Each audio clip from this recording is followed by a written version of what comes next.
Yes, guys, welcome again to Primetime Analysis. I am your host, Victor Onyango. Now, we know that civil society organizations play a critical role in every democracy, and Kenya has, in a large way, benefited from these organizations. You remember the call for promulgation of the Constitution, where the Ufungamano Initiative roped in different civil societies and ensured that they work together towards a common good.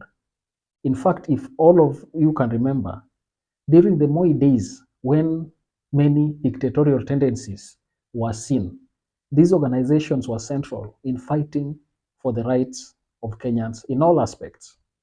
But right now, you'll realize that as a political strategy, two past regimes, have waged serious wars on civil society organizations. For instance, if you remember the Uhuru Kenyatta regime, in his first term, there was a serious war that was waged towards civil societies. And this was done with the help of Fazul Mohammed, who was then at the who was then the head of the organization that monitors how they operate in the country. There was the question of their source of funding. There was the question of membership.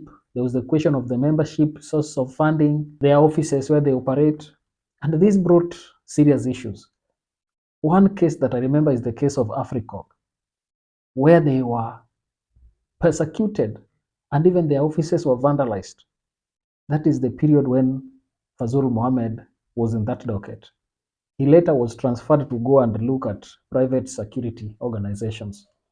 But at his tenure as the head of registration and management of civil societies, I can tell you that those organizations saw fire.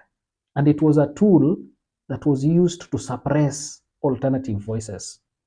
You remember in the first term of Uhuru Ruto government, civil societies were very vibrant, and they tried to ensure that every unconstitutional activity that the government was doing, they would oppose it. They would take the government to court.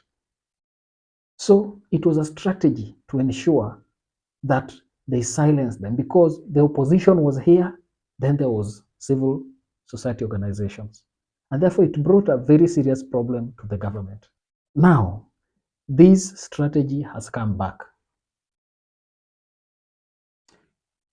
In the Daily Nation today, you would note that Raymond Omolo, who is the PS for Interior and National Government Coordination, wrote that NGOs are supposed to furnish his office with the updated financial statements, where they are declaring sources of funding and also answering questions as to why some organizations have not been paying taxes.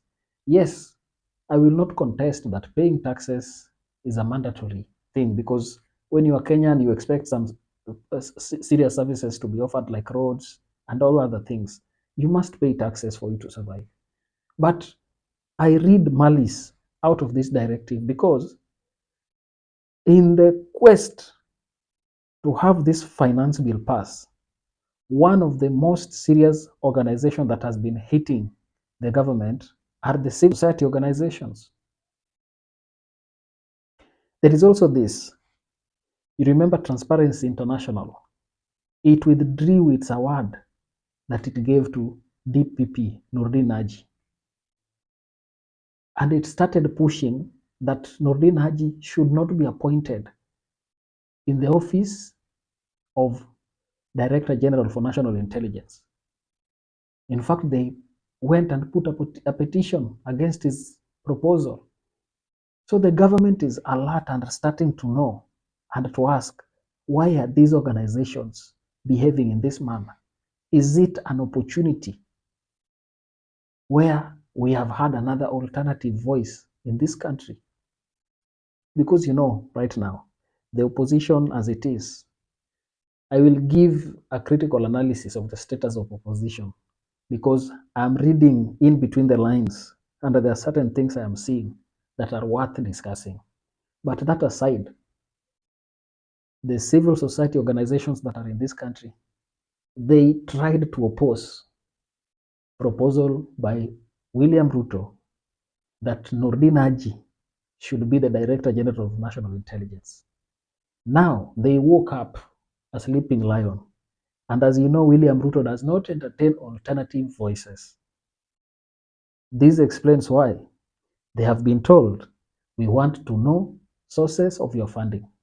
And one thing I can tell you, even if these sources of funding are genuine, the government can start saying that these are organizations, if they are funded by organizations from outside foreign countries, they can start saying that these are organizations that want regime change, and therefore we do not want their fundings in our country.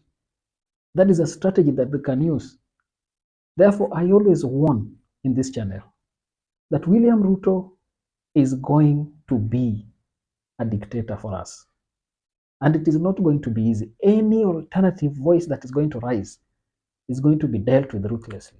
Also remember that today, the NGOs were out protesting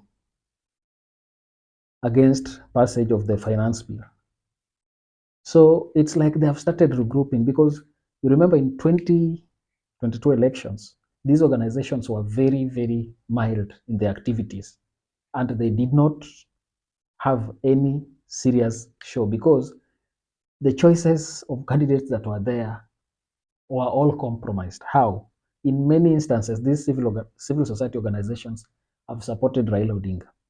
But because Raila Odinga was amalgamated with Uhuru Kenyatta, it was difficult for some of them to openly support that. However, they supported secretly, but openly supporting was a challenge. Then you look at William Ruto. There were also some civil society organizations that were supporting him, but they were afraid to come out openly. Only very few did come out openly. So if you look at these organizations, you know that with this regime and the way it handles its activities, a threat is directed towards them. And if they are not careful, they will not have space to work in this country, because there are a lot of issues that they will face. Thank you for watching until this moment.